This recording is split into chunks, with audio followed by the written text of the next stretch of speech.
Huwag Mr. tayong Chair. umalis dito sa kwartong ito hanggang matapos ang gusto ninyong kunin sa akin.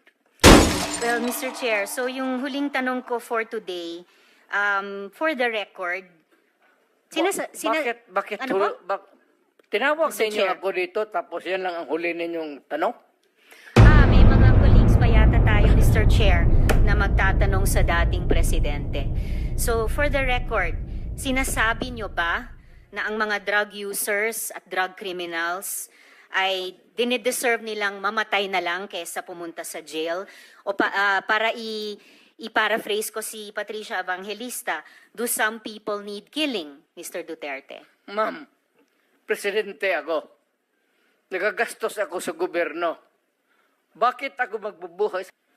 Kung yung pera na ipapakain ko dyan sa preso, ibigay ko na lang doon sa mga tao dyan sa walang bigat. So, mas okay Walang pong trabaho. patayin sila kaysa Wala ipreso akong pakialam sila? dyan sa kriminal, ma'am.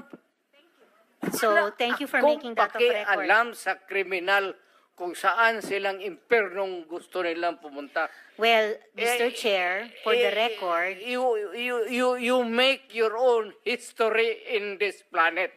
yes, Mr. Yun Chair. ang gusto nilang mangyari. Doon sila sa impyerno at doon tayo magkita. Well, Mr. Chair, wala namang jurisdiction ng Senado sa impyerno. Dito lang sa bansa natin pwede tayong mag-investigate. Ba't doon tayo pupunta? Well, wala po akong ambisyon pumuntang impyerno pa. Pero Mr. Chair, ang hirain punto kita, lang ma'am. nito, ang